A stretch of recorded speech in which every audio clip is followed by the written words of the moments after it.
Hi, this is Alexandra from HopKidz here. I have a special guest with me today. I have Brandie Cristales joining us. She's the founder of HopKidz, Childminding service for special events and weddings.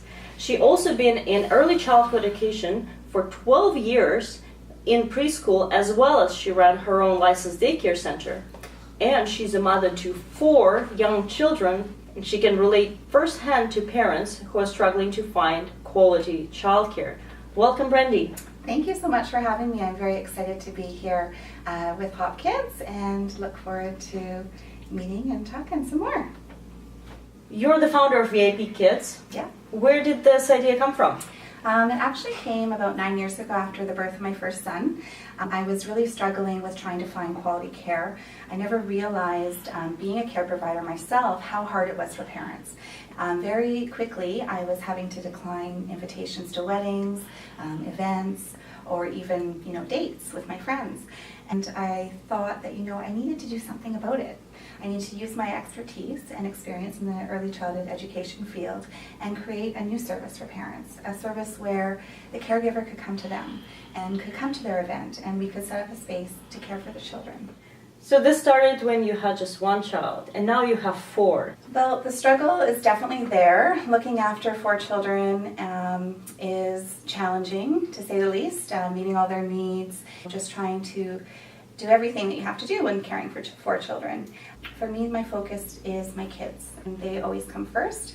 Well, I do realize that their childhood is very short and precious. It's really important for me to be able to spend the time with them, go to their soccer games, or go to their concerts at school. The business allows me to be able to set my own hours, be able to enjoy early morning cuddles in bed and not have to rush out of the house. If I want to just spend the day at the park with my kids, I can. It's a great balance of trying to meet their needs and build a business. Well, that's wonderful. You spend so much time with your children and running a business at the same time. But I'm sure that a business, the same as kids, come with their own set of challenges? Oh, most definitely. When running my licensed daycare, I immediately realized this shortage of quality staff in BC. There are a very limited number of caregivers that are trained and have the ability to work with young children. And when running HopKidz, one of my struggles has been that it is actually the first of its kind in Metro Vancouver. A lot of people don't even know that a service like this does exist. Right now, when it comes to many people switching from 9-to-5 jobs to going more into freelance and contract work, there is more need for that occasional childcare. Most definitely. So yeah. Basically, with the current crisis of childcare in BC, and families are having a hard time trying to find even a space in a center, it's really starting to push them out of their 9-to-5 jobs. And when they're doing that, what's happening is it's actually creating more opportunities for care for evenings or weekends and such. And at this current time, these type of care services are unregulated. So they're not included in the Child Care Act in BC. And so what that leaves is a lot of gray area and a lot of opportunities for people to come up with their own, ways of doing things. And so this could include day camps or specialty classes and childminding services. There is no policies that are implemented into these programs, and basically nobody's checking in on them and seeing what's happening in these places. How many children are they putting into the room at the gym, or how many caregivers are there? Are these caregivers even qualified to be working with children? Have they even had screening or checks, right? And also another challenge would be the varying interpretations of the current child care regulations. When doing some research and building HopKidz, I began talking to many child care licensing officers. And I was very alarmed to hear one child care licensing officer explain to me that when we're caring for children in hotels, no one's ever going to know if we're going over our ratios and what we're supposed to be having. And that made me kind of think that, something needs to change. I'm glad that you mentioned the interpretation of regulation, because the regulation now is saying that our caregiver can have 2 children in addition to their own in their care. But I see a lot of misinterpretation in parents and the nannies and caregivers when they think that it's 2 per person and they have 3 nannies in one household taking care of 6 children, which is not the case. The regulation is clear. Right. It's 2 under 1 roof. Yes. Right? So when providing actual care for a child, like you say, the regulation is 2 children maximum or a group of siblings. There's been many times in my work in VIP Kids where I've had a couple going out with their friends and they're wanting me to look after all their children together. And if I was to follow the regulations, that's not legal. And I've had to be in debates with families because they say, well, I can just call someone else. I can call another nanny service. And I said, that's fine if you want to do that, because we actually do follow what the regulations state. So let's just be clear that everyone is on the same page. What is the difference between childminding and childcare?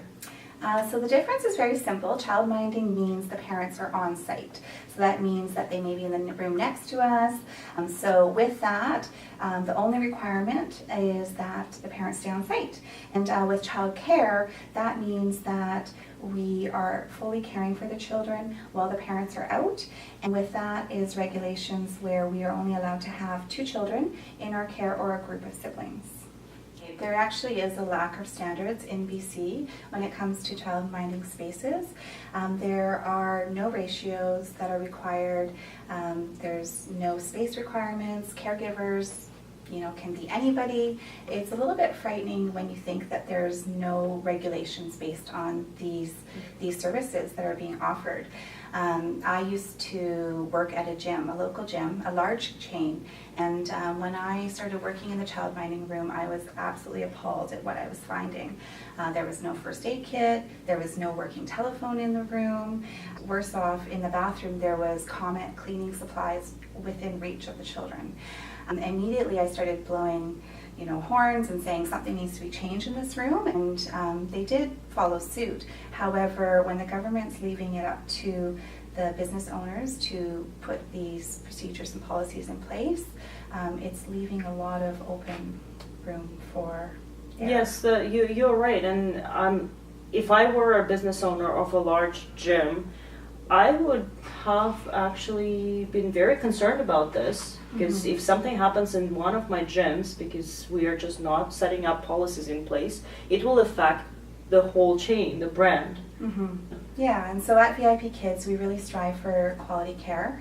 We really want to ensure the safety and well-being of all the children in our care. So we've actually set standards ourselves. We've implemented high child to caregiver ratios, space requirements. Our caregivers go through extensive checks and to ensure that they have the first aid and criminal checks that are required. And when attending events, we really try to be proactive and be prepared for anything, to even including earthquake kits in our supplies that we bring. From what I see in the industry, by talking to a lot of nanny agencies and a number of daycare owners, as well as having exposed to a large group of parents through our social media, I do see a concerning trust of parents into the provider and assuming that that provider does have criminal record checks and CPR first aid training and insurance, whereas our research actually showed that many do not. Yeah. Many agencies do not insure their nannies, and many agencies do not even ask for the CPR and first aid qualification from their babysitters. Right, and Yes. for us, that was one of our biggest things at the very beginning, was to secure our liability insurance. Protecting the children that are in our care is first and foremost, and I think that's the foundation of creating a quality childcare service. That's wonderful that you are making sure that there is a quality standard for your company.